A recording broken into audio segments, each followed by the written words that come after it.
Hello, ladies and gents. Welcome to UX, and this is Moscow wasn't ready for this daytime attack, daylight attack, by General Preston Stewart. There's a lot of drones getting through a heavily protected, heavily. Yeah, we've seen how heavily protected these areas are. So even in daylight, Ukraine is attacking Moscow and Russia can't do nothing. Imagine if Mexico, with the help of Russia and China, is now bombing Washington, D.C. in daylight. How would that sound? This is how this is. Okay, after the war, we've seen how Russia's things are not working. But before the war, people always saw Russia and USA as like competing party. USA obviously being ahead, but both are top two military power. That's how world perceived it. Russia, USA. Nobody saw it any other way. Right? At a level that even Europe countries were relying on USA and NATO because they were so afraid of Russia. And now look at the fast forward, 4 or so years? Ukraine is bombing Moscow in broad daylight. It's going to be interesting. Let's do this one.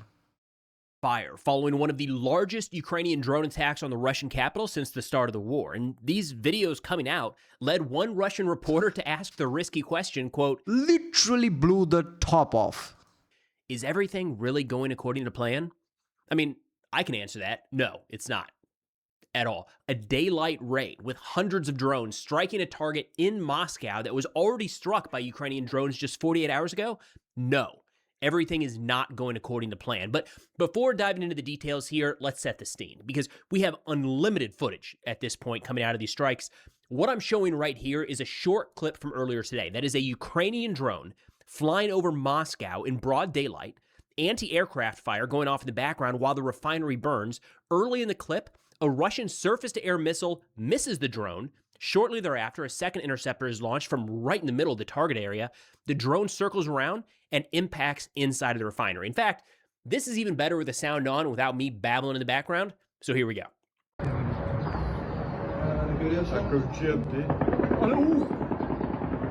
Whoa, whoa, whoa, whoa!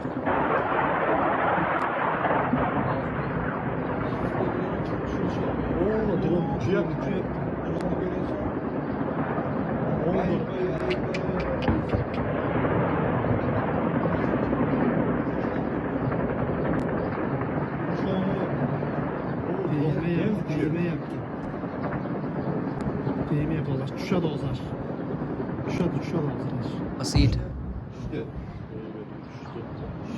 That was a noise.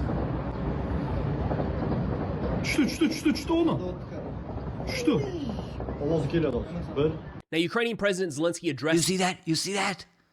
Watch. See, that's interceptor.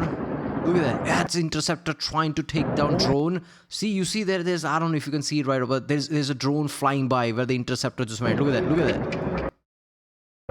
And then you see that same drone near this chimney. You see that? You see that thing, the white thing from the smoke? So interceptor couldn't take it out, and then you hear thud. addressed this. That's some next level thing. Interceptors cannot take out drones.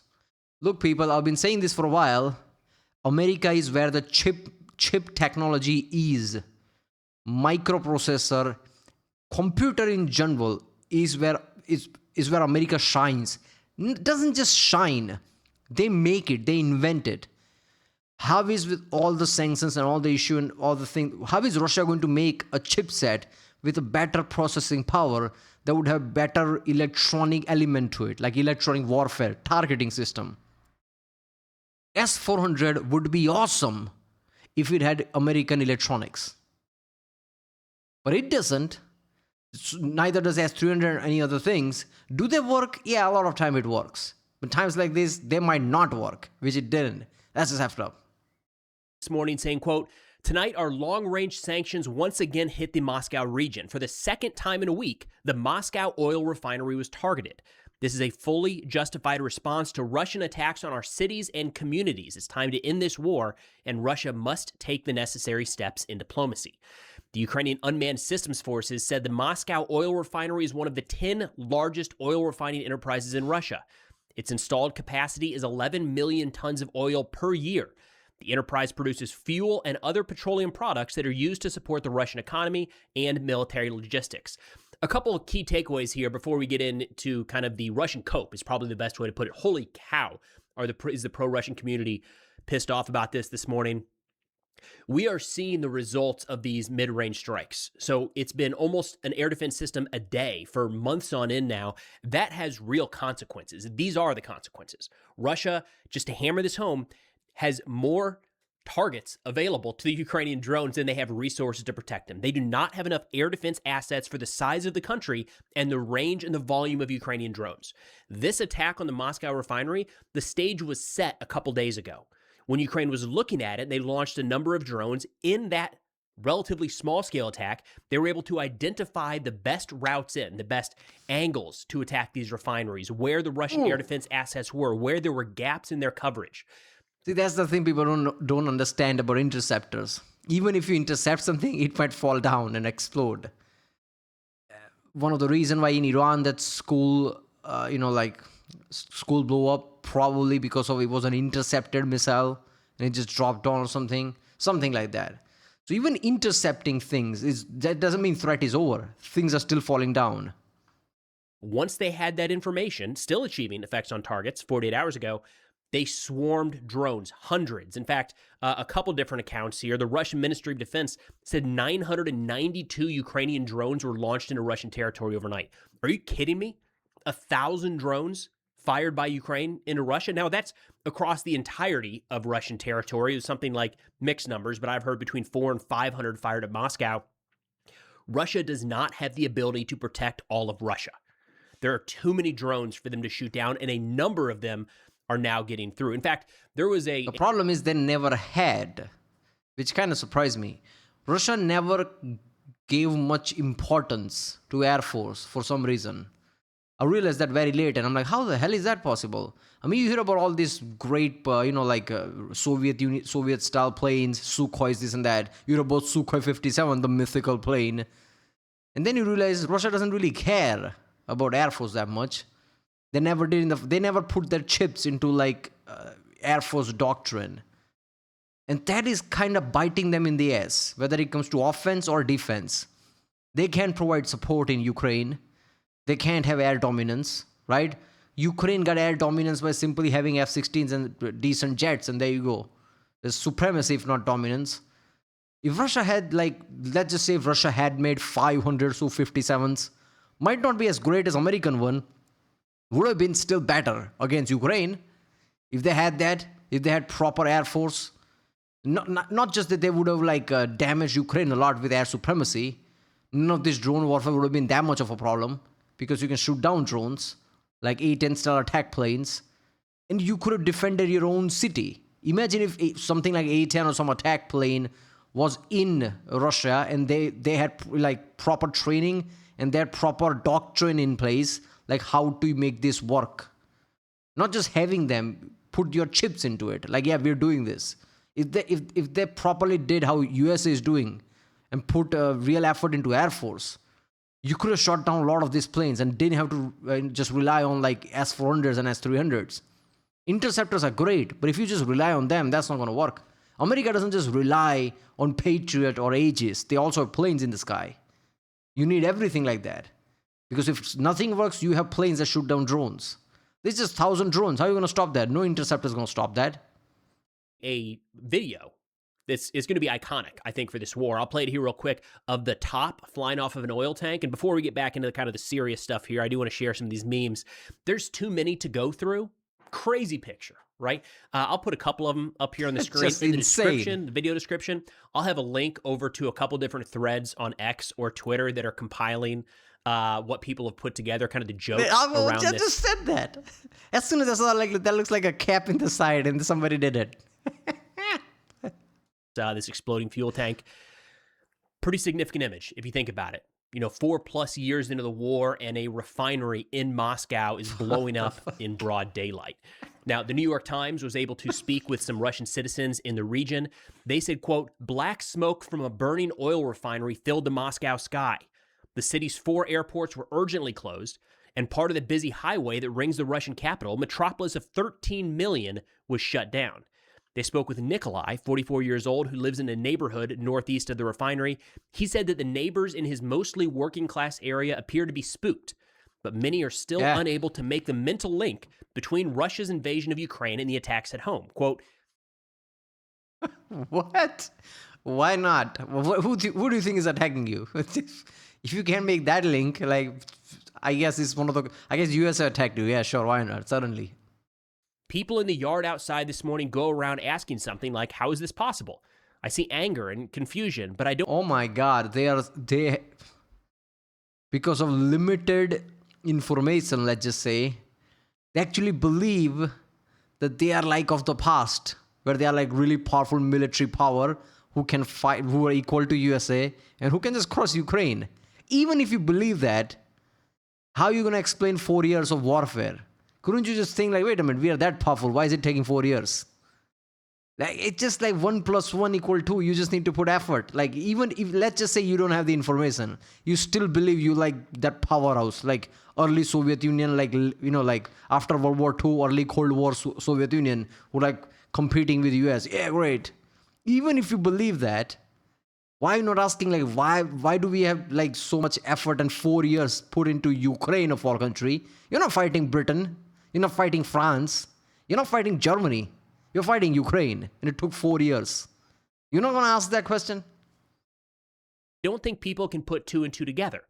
It's like they were told for a long time not to look up, and now it's as if they've lifted their heads for the first time, and it's impossible to not look up.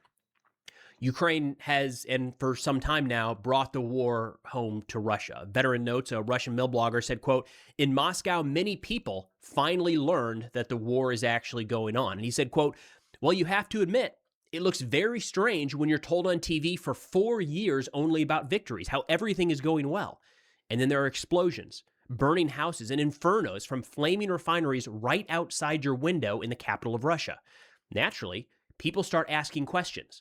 Is everything really going according to plan? Again, it's not. It is very hard. This has all happened so slowly over a period of 4 years. It was unthinkable at the beginning of this war, when Russian aircraft started striking targets throughout Ukraine and were striving to achieve air superiority, what most people thought they would accomplish in a matter of a day, couple days, if not a few weeks.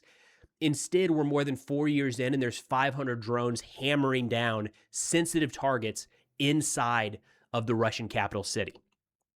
Another Russian mill blogger here, Reserve Pioneer, said, quote, a couple of years ago, they said we would cut off the gas and fuel to the Ukrainians, and winter on their end would be their end, because they would start freezing. I shared this belief, considering such a course of events logical and correct. But damn it, somehow, the Ukrainians managed to make the fuel collapse hit us instead. And just yesterday, we talked about a Reuters article talking about the shortage of fuel inside of Russia. For the first time I can think of, Russia, a net fuel exporter, one of the largest fuel exporters in the world, is set to import fuel this month. And we're seeing shortages pop up. Yeah. Russia thing is the most baffling thing ever. I know people just like gonna say in comments, Russia was always paper tiger, shit like that. Let's be realistic here. That wasn't the case always, right? Now we are learning slowly like how things are really happening. And the most effed up thing about this is civilians in Russia. Imagine what's going through their head. Like, what? This is happening to us against Ukraine? How does that work, right? Like, because you like, how are they stupid? No, they don't have access to information the way we do, right? A lot of like Google and a lot of American media is banned. And when you say American media, that usually implies world media, because most of the American things is default in every part of the world and not really controlled by America. It's controlled by the region itself, right?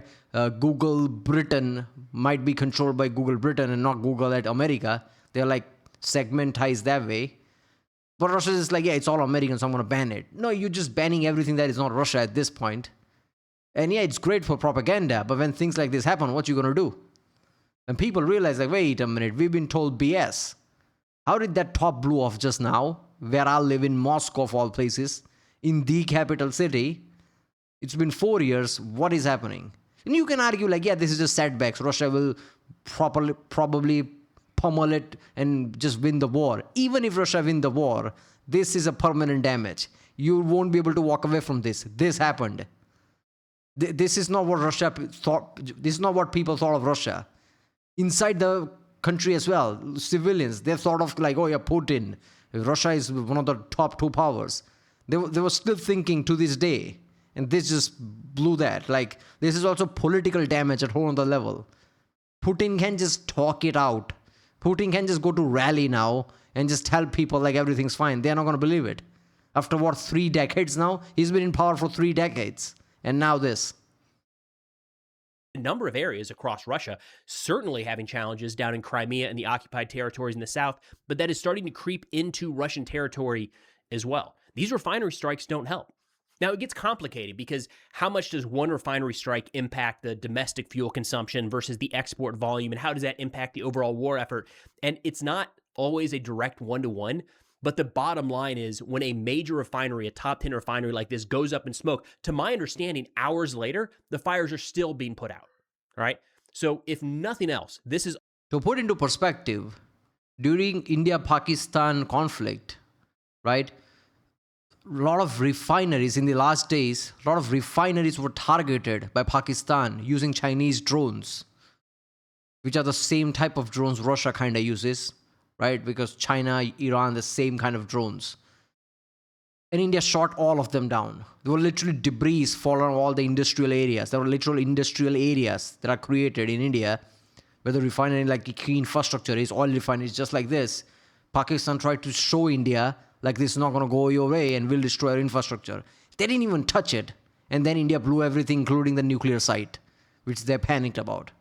That's India. Russia can't defend their new, like oil refineries.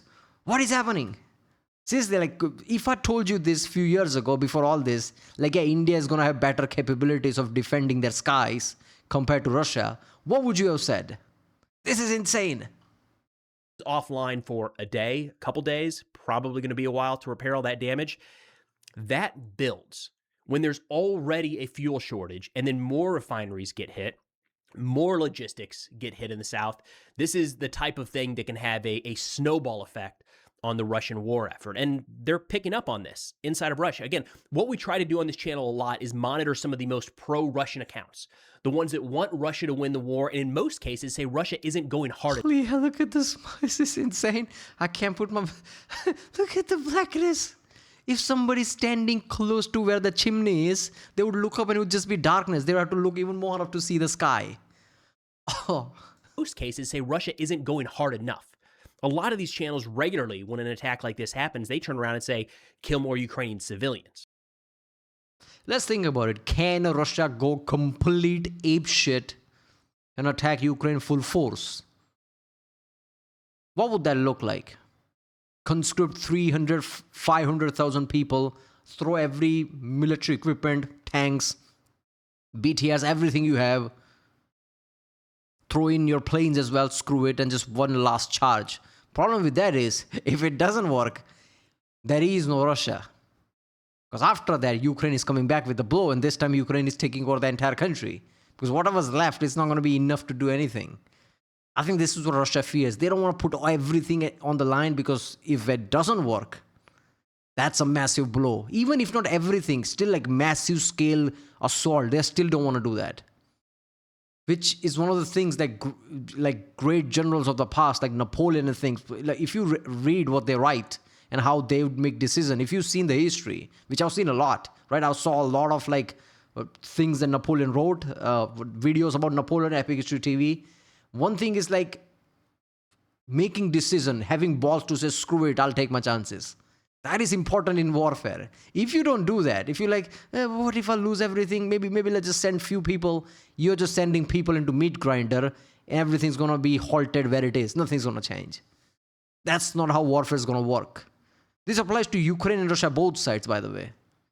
So like, I don't see Russia putting all that shit. Like, this is just going to go back and forth. This year's going to go by. I guess this time Ukraine comes up on top somewhat. Next year, who knows what happened.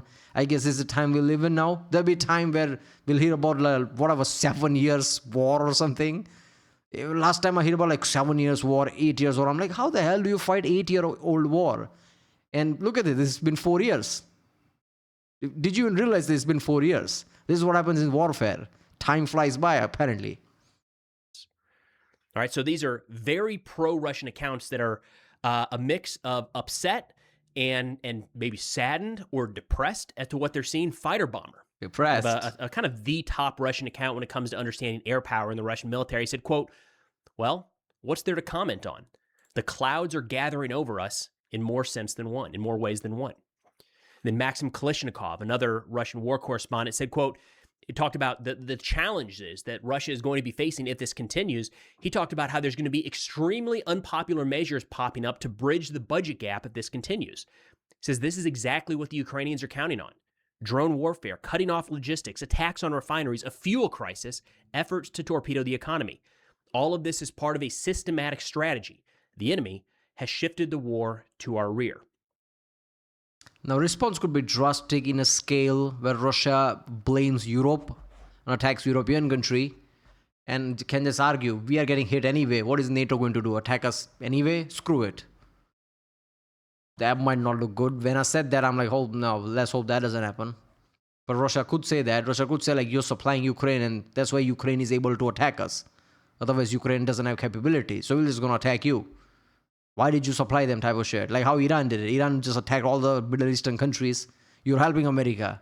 Russia could do the same thing. Russia should see what happened to Iran. Let's hope they don't do. I don't know. We are now probably 3-4 months into this pretty sustained Ukrainian campaign to hammer Russian logistics and their infrastructure, keeping this war afloat.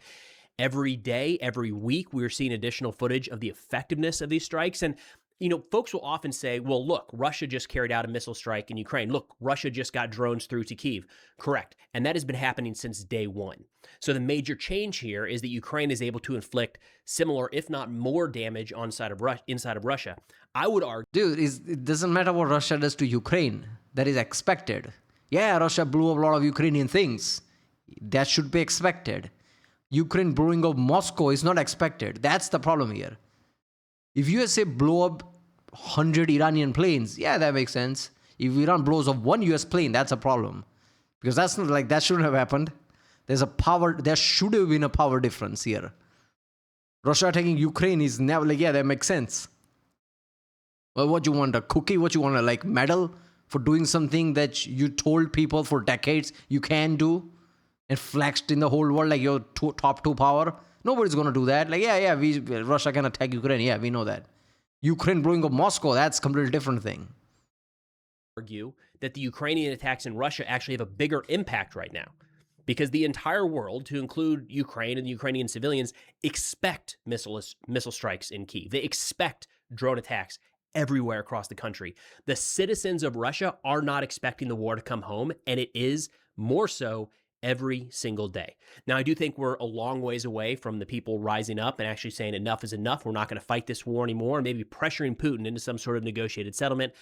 But seeing refineries go up in smoke, going to the gas station and there's no fuel to fill up your car, starting to see those shortages does have some impact. And it's a net positive impact for the Ukrainian war effort than if it wasn't happening at all. So pretty significant that this is playing out. Crazy to wake up to that this morning. And then quick fundraiser update for you guys. I've got a thank you video just sent over this morning, a couple hours Car for Ukraine? ago from the 5th Squadron Gur Legion. We helped them pick up a number of things, to include some cars just a couple months ago. We have an ongoing campaign with Car for Ukraine that'll be linked in the description.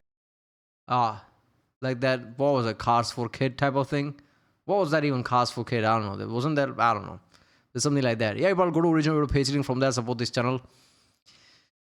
Imagine that you are Russian, you go to fuel pump and there is no fuel. We are the fuel people. How do we not have fuel? That's just insane to me. Yeah, I don't know. This is why, countries like India slowly turning to electric, and they are massively. I don't think people have made Maybe I should make a detailed video about that, like a proper video, not a reaction video. I don't have time, but I'll have to find time about that. But I know this because I'm the one who builds things. Massive shift to electric things and solar panel things, like the street lights, a solar panel. I see canals, and there are like canals are like put like lid type thing, but they are all solar panels for like miles. And like India also reached a milestone in like nuclear power where they can regenerate fuel. And next step is thorium, and India has the largest amount of thorium in the world. So India is going towards like complete energy reliance on its own and electric, which is good because like when Iran thing happened, LNG become an issue, fuel become an issue, but stat says a lot of vehicles on road are already electric, even the cheap mopeds. So it didn't feel as impact as would have been 10 years ago. You need to get on with the time. I'm not an electric guy, by the way. I'm an internal combustion guy all day long. I'm a top gear guy. But this is necessity. This is going to happen. And times like this, times in warfare where oil becomes a thing to attack, if you have electric things, right, you can take energy from anywhere. Solar panel, hydro dams, burning coal even, however bad that is for environment. You don't have to rely on oil refineries, right? There's many revenues, right? Nuclear plants could supply your like vehicle needs. There you go. Well, Moscow wasn't ready for this daylight attack. Yeah, I don't know what's happening in, like Kremlin. What is going through Putin's head right now? Is he angry? What is happening? Because no news so far is coming from there, right? Kremlin is one of those very tightly knit places where you don't really hear about anything. Are people angry? Is Putin angry? Are they trying to do something? What is the response to this? I don't know. But yeah, this is my channel, Preston Stewart. If you like my reaction, don't forget to subscribe, and I'll see you next time.